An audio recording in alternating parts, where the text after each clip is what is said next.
नमस्कार साथियों। शिक्षक एप्लीकेशन के माध्यम से यानी जो अपना शिक्षक ऐप है उसके माध्यम से सीबीए फर्स्ट हुआ था, उसी तरह से सीबीए सेकंड यानी कि कॉम्पिटेंसी बेस्ड असेसमेंट दक्षता आधारित आकलन द्वितीय का आयोजन करवाया जाना है। उसकी डेट क्या रहने वाली है, टाइम टेबल क्या रहने वाला है, उससे संबंधित कुछ महत्वपूर्ण दिशा निर्देश जारी हुए हैं, उनके बारे में आज के वीडियो में बात करेंगे। नमस्कार, मैं हूँ राधेश्याम जटिया और आपका स्वागत है आपके अपने भैरव टेक बदल सर के यूट्यूब चैनल पर। शुरू करते हैं बात को। दक्षता आधारित आकलन द्वितीय के आयोजन संबंधी दिशा निर्देश देखिए।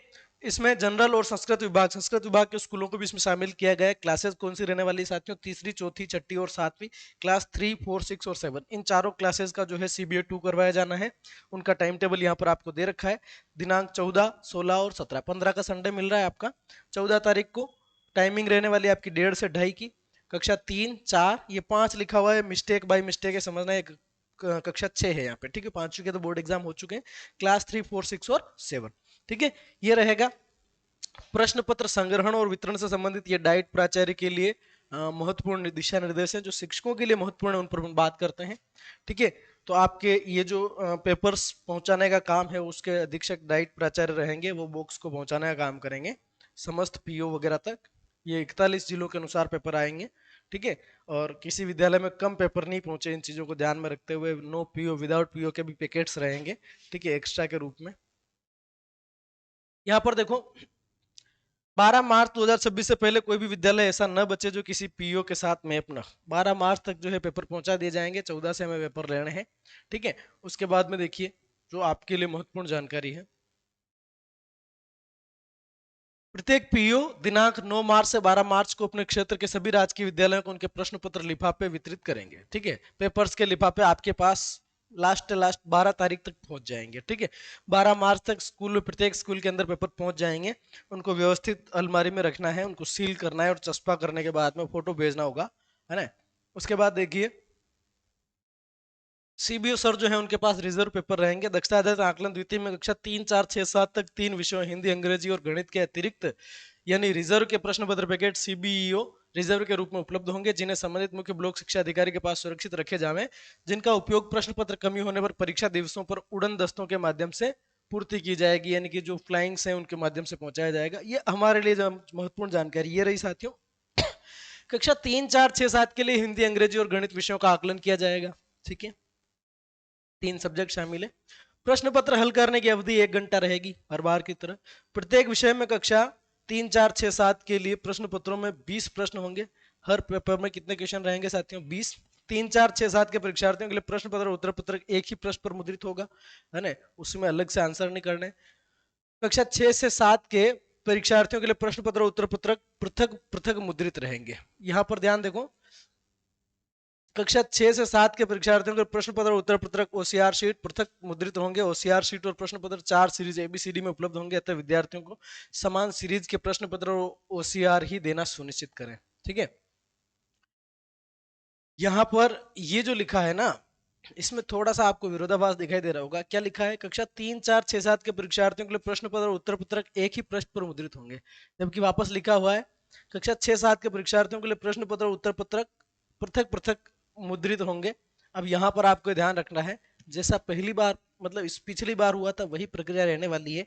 तो तीसरी चौथी के लिए तो सेम पेपर रहेगा, और उनके लिए छठी सातवीं के लिए ओसीआर अलग रहेगी। परीक्षार्थी द्वारा आवश्यकता पड़ने पर रफ कार्य अलग से एक शीट पर किया जाए। प्रश्न पत्र उत्तर पत्रक पर रफ कार्य करना निषिद्ध है।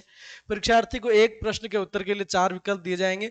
कक्षा 3, 4, 6, 7 के परीक्षार्थियों द्वारा सही विकल्प के चौकोर बॉक्स में पेंसिल द्वारा सही का निशान बनाना होगा, पेंसिल यूज करनी है। कक्षा 6, 7 के परीक्षार्थी ओसीआर सीट में पेंसिल से सही का निशान बनाना होगा, ठीक है। अब यहाँ पर कुछ विरोधाभास आपको इसमें भी दिखाई दे रहा होगा। कक्षा 3, 4, 6, 7 के परीक्षार्थी द्वारा सही विकल्प के चौकोर बॉक्स में पेंसिल द्वारा सही का निशान बनाना होगा, तथा 6 और 7 के परीक्षार्थी द्वारा ओसीआर में पेंसिल से सही का निशान बनाना होगा।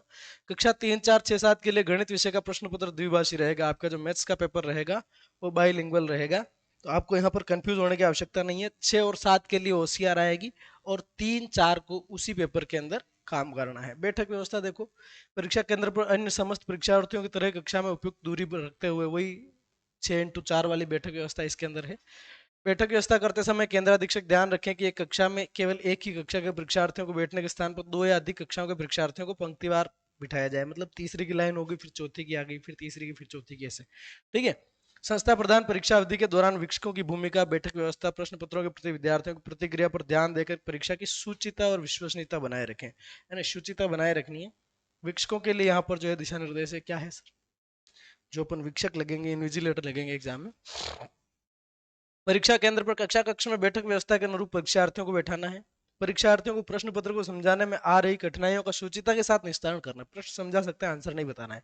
सही अर्थों में कहें तो शिक्षक परीक्षार्थियों को प्रश्न समझने में सहायता करें, ना कि परीक्षार्थियों के प्रश्नों के उत्तर बताए। उत्तर नहीं बताना है। शिक्षक ध्यान रखेंगे कि परीक्षार्थियों द्वारा प्रश्न पत्र और ओसीआर शीट को मोड़ा या फोल्ड नहीं किया जाए। वे स्वयं भी संग्रहण के समय प्रश्न पत्र और ओसीआर शीट को सीधा रखेंगे। ठीक है। स्कैन करना, ये आपको स्कैन करने के लिए आपको जानकारी रहेगी, पहले भी हमने स्कैन करके अपलोड किए थे। एप्लीकेशन के माध्यम से हो जाएगा, कोशिश यही करनी कि ऐप के माध्यम से ही करें, है ना। बाद में शाला दर्पण पोर्टल पर भी व्यवस्था रहती है, लेकिन वो उसमें फंसने की जरूरत ही नहीं है, अपने एप्लीकेशन से ही कर देंगे। प्रत्येक आकलन पत्र की परीक्षा समाप्त होने के तत्काल पश्चात संबंधित शिक्षक द्वारा शाला दर्पण शिक्षक ऐप पर परीक्षार्थियों द्वारा चिन्हित आकलन पत्र और ओसीआर शीट को स्कैन कर अपलोड किया जाए। शिक्षक ध्यान रखें कि आकलन पत्र और ओसीआर शीट को स्कैन करने के लिए उसे सीधी सतह पर रखा जाए तथा बैकग्राउंड गहरे रंग का हो, वरना स्कैनिंग का कार्य नहीं हो पाएगा, है ना। बैकग्राउंड ब्लैक रहे या मतलब जो भी डार्क कलर रहना चाहिए, है ना, हल्का कलर मत रखना यूं बैकग्राउंड में। शिक्षक यह भी ध्यान रखेंगे आकलन पत्र और ओसीआर शीट को स्कैन करते समय चारों कोने स्क्रीन पर भली भांति नजर आए, ताकि पूरा एरिया स्कैन हो पाए। फुल एरिया स्कैन करना है। आकलन पत्र और ओसीआर शीट को स्कैन करने की अंतिम तारीख 19 रहेगी। इस कार्य को से पूर्व ही शाला दर्पण शिक्षक ऐप की सहायता से स्कैनिंग का कार्य संपन्न करना है ना। 14, 16 और 17 का एग्जाम डेट है। 19 तक आपको जो है इसको स्कैन का काम कंप्लीट कर लेना है। यहाँ थोड़ी सी टाइमिंग अगर आप देखें, गोपनीय सामग्री की आपूर्ति जो है जिला केंद्रों तक 6 मार्च से 12 मार्च तक। जिला केंद्रों से सीबीओ को गोपनीय सामग्री का वितरण 9 से 12 मार्च तक।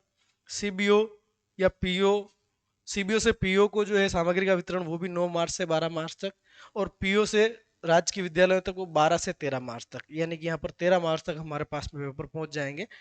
उक्त समय सारणी में अपरिहार्य कारणों से यदि कोई संशोधन होगा तो डायरेक्ट सीबीओ के माध्यम से समस्त को सूचित कर दिया जाए। अगर कोई, देखो बहुत बार होता है ना, कोई चीज पोस्टपोन हो जाती है, आगे पीछे कर लेते हैं, तो वो हमारे तक सूचना पहुंच जाएगी।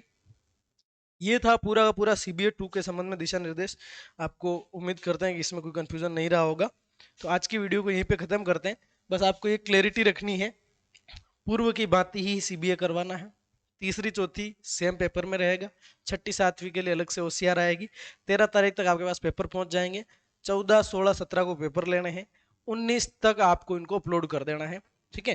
तो ये आपका पूरा का पूरा जो जानकारी थी इसके अंदर बताई मैंने आपको। अपने एप्लीकेशन को डाउनलोड कर लेना है और बच्चों को पहले से ही प्रिपेयर रखें, ताकि वो 14, 16 और 17 को एबसेंट ना रहे। एबसेंट की स्थिति में बहुत सारी समस्याएं हमारे सामने आती है, तो उन समस्याओं से अपन न जूझें, ये ध्यान रखा जाए। बाकी बस बहुत बहुत धन्यवाद आप सभी का वीडियो देखने के लिए। Thank you so much.